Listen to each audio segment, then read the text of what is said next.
Hello everyone and welcome back to my channel. Subscribe and give this video a thumbs up by tapping on the like button, and don't forget to share your thoughts on what you think about this video at the end. Now today we take a look at another thought-provoking discussion sparked by H.A.Te, who sheds light on a question many have pondered: why do some Asian people harbor animosity towards black people? Now Amy offers a compelling perspective, attributing it to the dynamics of palm color privilege and the model minority stereotype. But she doesn't stop there. She takes us deeper, exploring the historical context that shaped Asian attitudes towards the black community, from the civil rights era to present-day implications. But before we get into the discussion, I want to give her a very big shout out for tackling this complex topic with nuance and insight. With that said, let's check out these videos. I will be right back. Please be patient with me because there's so much here. I think the quick answer is that Asian Americans are given white privilege, especially the Asian Americans who fit the model minority stereotype. The quid pro quo for receiving that privilege is upholding white supremacy culture, which means being anti-black. I was talking with somebody last night who was pointing out that the Civil Rights Amendment was passed in 1964. But also in the 1960s, the United States opened the door to Asian immigration. So now you have an influx of racial minorities who knew nothing about the history of white violence against black people, knew nothing about the black civil rights movement. So they arrived with civil rights, not understanding how that came to be. And also it effectively erased the United States' own anti-Asian history, because Asian Americans came in not necessarily knowing about the Chinese Exclusion Act or the internment of Japanese Americans in the United States during World War II. And I think that Asian Americans are used as a buffer between the black community and the white community, because in the 1960s, there was almost a racial reckoning. The white power structure almost had to face accountability for the history of violence against black people. But instead, Asian Americans were inserted and were pit against each other, so that we're always up against each other, and that basically like white supremacy escapes accountability. And the example that I think of that sort of started like the root of a lot of tension is Asian Americans were buying into the negative media stereotypes of black people. And then in the events that led up to what became known as the LA riots, the LAPD kettled protests away from wealthy white neighborhoods and into Koreatown, and then they left. And we know how that played out. So again, the two communities being pitted against each other and away from the white power structure. And obviously the model minority myth is used to oppress the black community. And there's so much here. I will be getting more into it, but I feel like that's the quickest answer that I can give that gets a little bit into the history. And I'm really curious to know what the black community and Asian Americans feel about this. But please be patient with me. Thank you.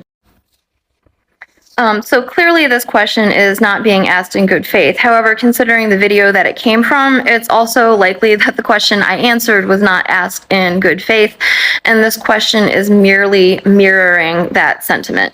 As for the original video, as an Asian American, I can't speak for all Asian Americans, but I do feel that it's my responsibility to acknowledge and hold myself accountable for, and people like me accountable for, the harms that our racial prejudice has done to other people. Extending that logic to this question, it is not for me to answer. But I am going to use the opportunity to speak again on the weaponized positionality of Asian Americans and the harm that's done to the black community, and why I understand the resentment that that may have bred. Again, using the time frame of the 1960s and the civil rights movement and new wave Asian immigration. So it's important for us to remember that in 1964, the Civil Rights Amendment Amendment had just been passed. This is what Black people had been fighting and dying for. And it paved the way for civil rights for all of us. And then in 1965, the United States opened the door to Asian immigration. So now you have a wave of Asian immigrants arriving into the United States, bringing with them a spectrum of whatever racial prejudice and anti-Black sentiment they may have received in their home countries, and arriving and not acknowledging that our civil rights that we arrive with were thanks to the Black community. We did not arrive saying, thank you for our civil rights. How can we help you? How can we help you achieve equity in your structure? We arrived with the civil rights and then were preoccupied with creating lives of our own. And in doing so, we were supplanting the equity and the opportunities that the Black community had been fighting for and was supposed to be receiving. And as I've said before, the United States didn't open the door to immigration because they wanted Asians here and because they cared about Asians.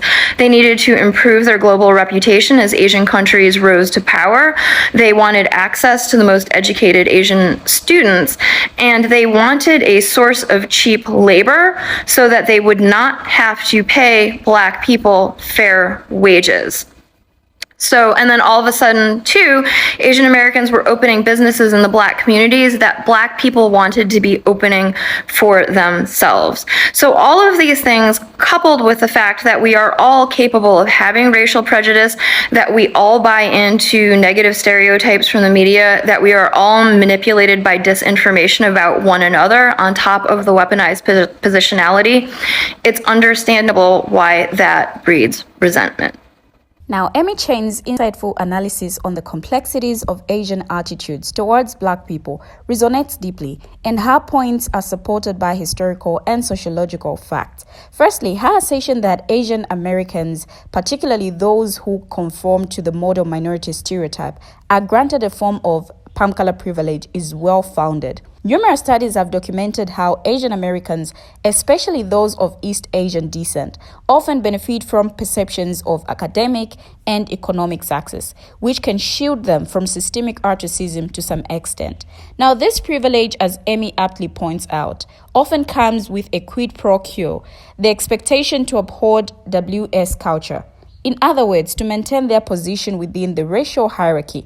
Now, some Asian Americans may internalize anti-Black sentiments or actively participate in anti-Black behaviors, thus perpetuating systemic racism. Her observation about the influx of Asian immigrants to the United States in the 1960s, also backed by historical data, the Immigration and Nationality Act of 1965, also known as the Hart-Celler Act, abolished the national origin quotas that had heavily favored European immigrants, opening the doors to immigrants from Asia and other non-European regions. Now, many of these immigrants arrived in the US with little knowledge of the country's history of racial violence and the struggles of the civil rights movement. The lack of historical context, coupled with the pressure to assimilate into a society that often pits minority groups against each other, can contribute to misunderstandings and tensions between Asian and Black communities. Moreover, as Amy astutely notes, this influx of Asian immigrants in the 1960s served to erase the United States' own history of discrimination against Asians,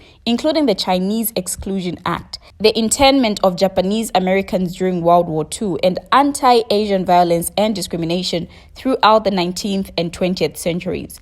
H.A.Te's analysis offers valuable insights into the complex dynamics of race and privilege in America by unpacking the historical context and societal pressures that shape Asian attitudes towards Black people. She encourages us to engage in deeper conversations about race, power, and solidarity. Now, group identification refers to an individual's awareness of belonging to a certain group and having a psychological attachment to that group based on the perception of shared beliefs, feelings, interests, and ideas with other in-group members. Now, as the concept of race has been so important and consequential in establishing and maintaining systems of power in the United States, scholars studying group identity have largely focused on racial identity and its impact on the political behaviors and attitudes of individuals. Beyond the simple feelings of in-group closeness, many researchers conceptualize racial identity as a multidimensional construct consisting in part of physical, psychological, socio-political, and cultural elements of life for racial groups in the United States. Now, in particular, major demographic changes in the United States, driven by the immigration of non-palm color populations, have led academics to measure racial identity that can grasp the racial, linguistic, and immigrant status diversity among Latinos and Asian Americans. Previous studies have found Latino racial identity to be politically significant, but the findings on its relationship with feelings of closeness to outgroups are inconclusive. In comparison to Latinos who identify racially as palm color, Latinos who ascribe to the Hispanic or Latino label are more likely to report perceived commonality with Black people.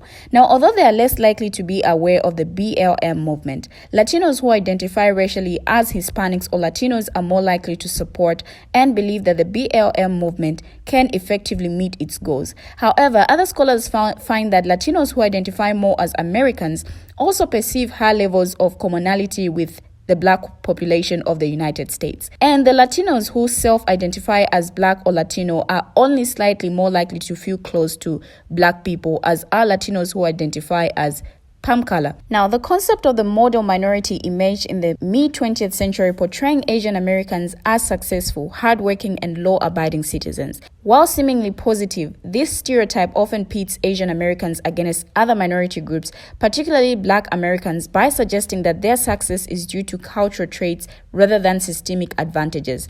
Now, studies have shown how the model minority myth can contribute to the erasure of the struggles faced by Asian Americans and perpetuate divisions between racial groups.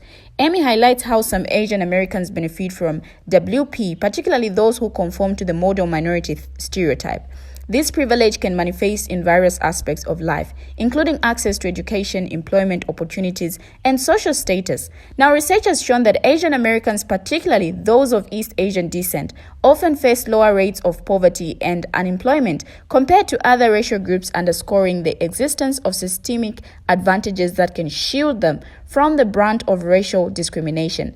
Understanding the historical context of Asian immigration to the United States is important for comprehending contemporary attitudes towards Black people.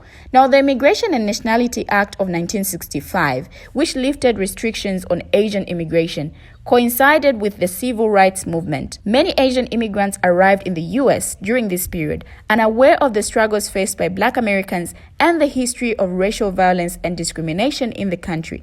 Now, this lack of historical context can contribute to misunderstandings and tensions between communities. Amy's analysis hints at the intersectionality of race, class, and immigration status in shaping attitudes toward Black people among Asian Americans. For example, recent immigrants may face additional challenges in navigating racial dynamics in America, while those from affluent backgrounds may be more insulated from the realities of systemic racism. Exploring how these intersecting factors influence perceptions and behaviors can provide further insight into the complexities of intra-racial dynamics.